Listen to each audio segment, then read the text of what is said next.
Instead, you went out on a rampage. You're now wanted by the legitimate law as well as those outside the law. You're being hunted by troopers. We're good, but this is getting ridiculous. I like these odds. Hello everybody, welcome back to Screenstars. I'm here today to bring you my review for the 1988 classic western Young Guns. The film is directed by Christopher Kane and it stars Emilio Estevez, Kiefer Sutherland, Lou Diamond Phillips, Charlie Sheen, Dermot Mulroney, Terence Stamp, Jack Palance and Terry O'Quinn. Now the film follows a group of young cowboys who are being looked after by John Tunstall, played by Terence Stamp. He looks after young lads who are left on the streets. He raises them, he gives them a purpose, he educates them, and they all witness him being shot down in cold blood by Jack Palance's bad guy character, Murphy. They are then deputised and told to work within the confines of the law to bring in those responsible for John Tunstall's murder. However, William H. Bonney, also known as Billy the Kid, played by Emilio Estevez, doesn't like that plan at all. And basically they end up going on a murderous rampage that turns them into outlaws themselves, and they then have to go on the run. Right, what are my thoughts on Young Guns? Well, this is just a fabulous western, really. It's one I used to watch all the time when I was younger in the 80s.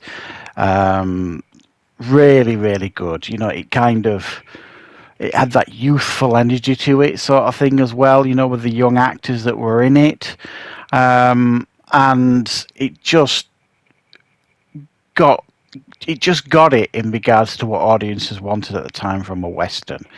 And for many years, even though I'd heard of Billy the Kid, obviously, I didn't know that the events in this film were fairly accurately portrayed. Now, obviously, you know, when you're dealing with any historical character and historical events, you know, I'm sure there's a great deal of creative license was taken. For example, John Tunstall was, in actual fact, a much younger man than Terence Stamp.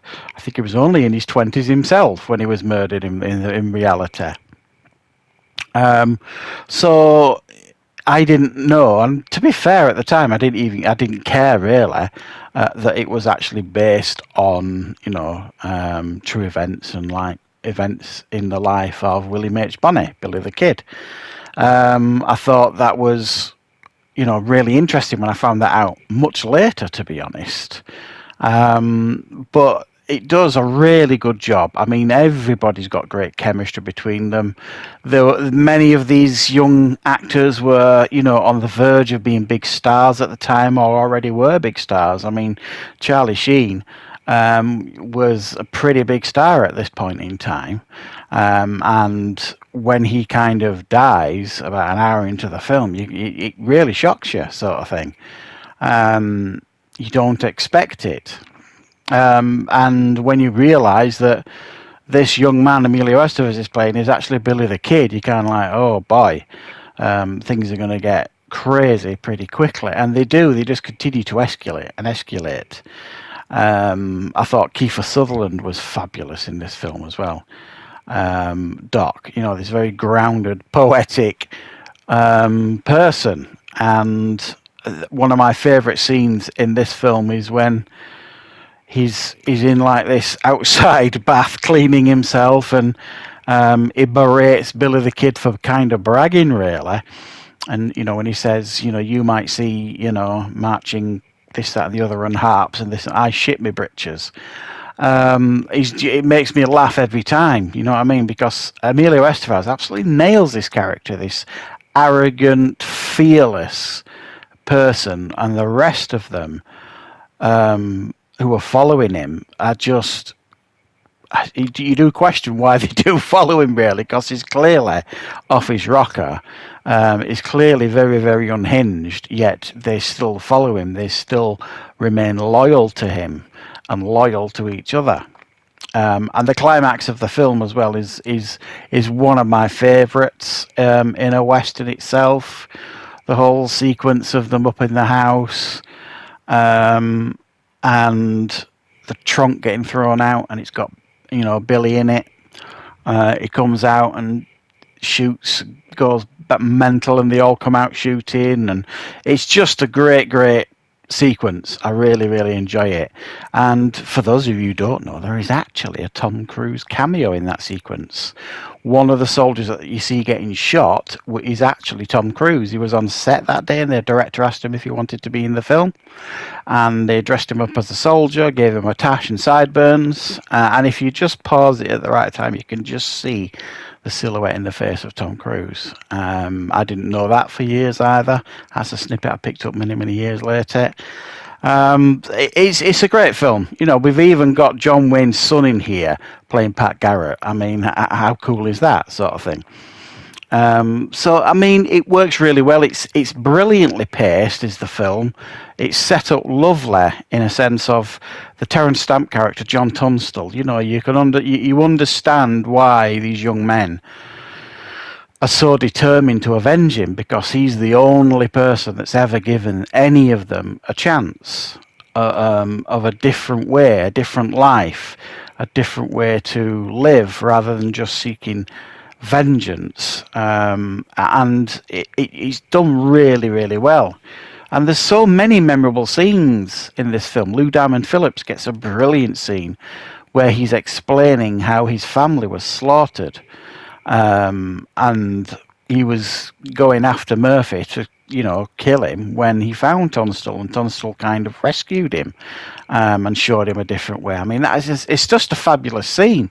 So everybody here kind of gets their moments to shine. When people die in this thing, you feel it, because you feel like you're connected to them. You feel like you really do have a connection to them. Billy the Kid, the character, it's just a brilliant performance by Emilio Estevez.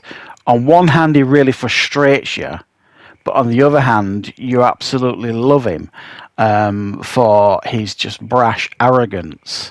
But like I say, on the other hand, you kind of like, you just want to grab him and shake him, because he's just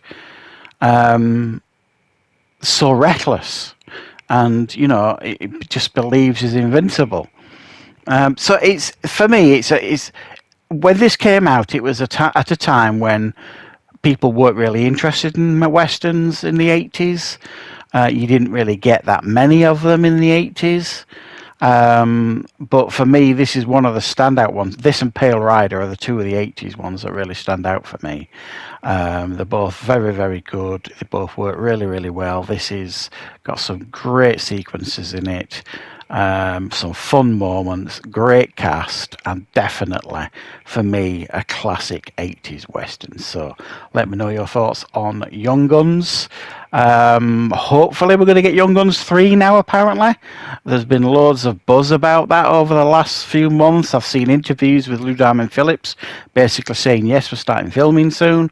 So fingers crossed we are going to get a trilogy of these films. So I am quite looking forward to that. I am going to revisit Young Guns 2 as well and review that. I do remember enjoying that. It's a long time since I've seen it though, but let me know your thoughts on the Young Gun films, and I will of course see you back on the channel with plenty more reviews and content very soon.